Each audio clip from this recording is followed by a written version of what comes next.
নন্দীগ্রাম থেকে এই পুরনো মামলায় নতুন করে অর্থাৎ রিওপেন করার হুঁশিয়ারি দিলেন শুভেন্দু অধিকারী। অর্থাৎ যে পুরনো মামলাগুলো রয়েছে তৃণমূলকে হুঁশিয়ারি দিলেন প্রত্যেকটা মামলা রিওপেন হবে এবং কর্মীদের বার্তা দিলেন আগামী 100 বছর বিজেপি ক্ষমতায় থাকবে।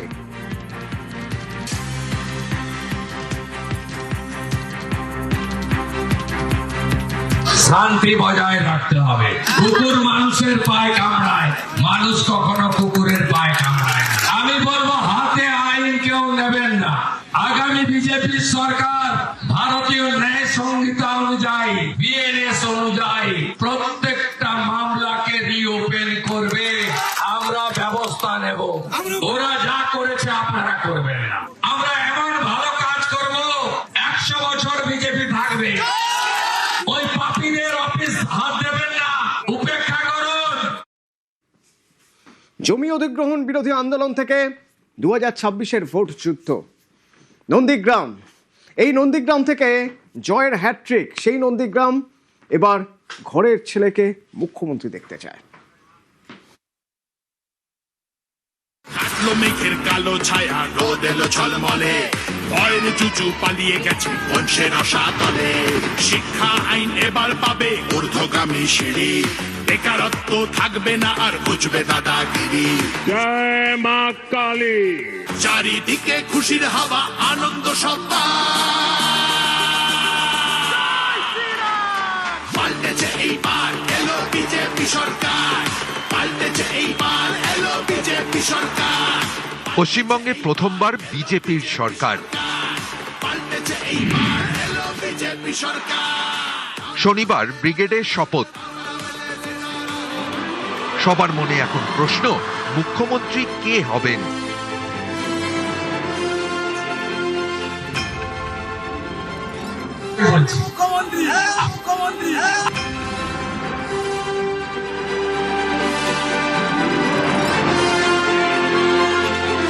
নন্দীগ্রাম আন্দোলনের অন্যতম মুখ ছিলেন শুভেন্দু অধিকারী। তার জন্যই আজকের মমতা মুখ্যমন্ত্রী হয়েছে। আর 21 সালে মুখ্যমন্ত্রী মমতা ব্যানার্জিকে হারিয়ে উনি বিরোধী দলনেতা হয়েছে। তো যদি কেউ মুখ্যমন্ত্রী পদপ্রার্থী বিজেপির থেকে হয়, সেটা হচ্ছে যে আমরা চাইব শুভেন্দু অধিকারীকে, কারণ উনি হচ্ছে মুখ্যমন্ত্রীর যোগ্যতম লোক।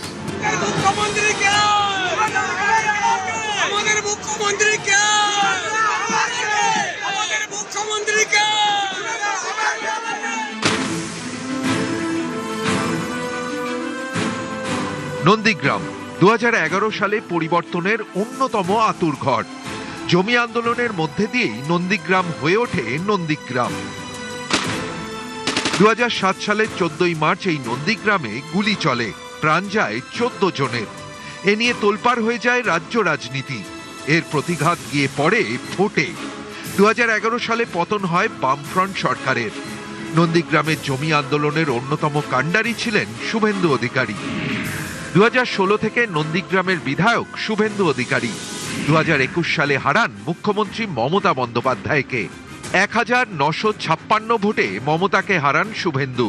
এবারও নন্দীগ্রামে শুভেন্দুর জয়। 9665 ভোটে শুভেন্দু অধিকারীর কাছে হেরেছেন তৃণমূলের পবিত্র কর। নন্দীগ্রাম এবার চাইছে ঘরের ছেলেই মুখ্যমন্ত্রী হন।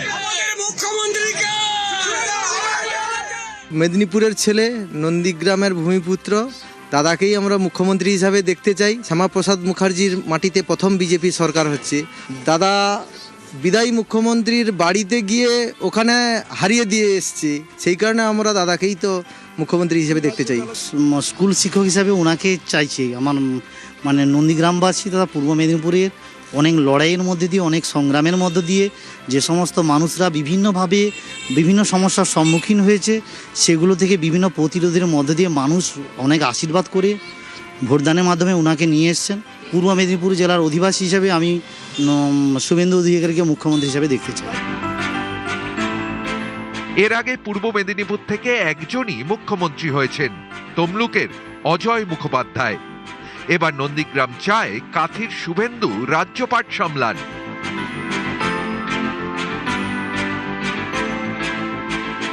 আমার পার্টির কেন্দ্রীয় নেতারা যেটা ঠিক করবেন সেটাই হবে। আমার মতামত দেওয়ার থাকলে তাদের কাছেই দেব। 10 দিনের মধ্যে যে কোনো একটা সিট ছাড়তে হবে।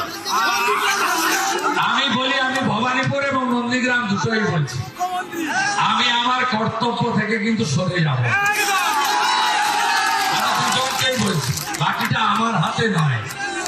আমার কেন্দ্রীয় নেতারা যে সিদ্ধান্ত নেবে, আমি খুব ডিসিপ্লিন ছোটবেলা থেকে, সবটা একা সিদ্ধান্ত নেওয়া যায় না।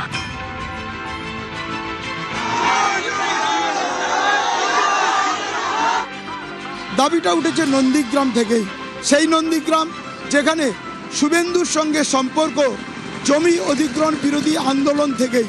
সেই নন্দীগ্রামে আজ উঠল যে মুখ্যমন্ত্রী রাজ্যের যিনি হবেন সেই পদে শুভেন্দু অধিকারীকেই দেখতে চান তারা। ক্যামেরায় রাজীবের সঙ্গে সুজিত ভৌমিক, নিউজ 18 বাংলা।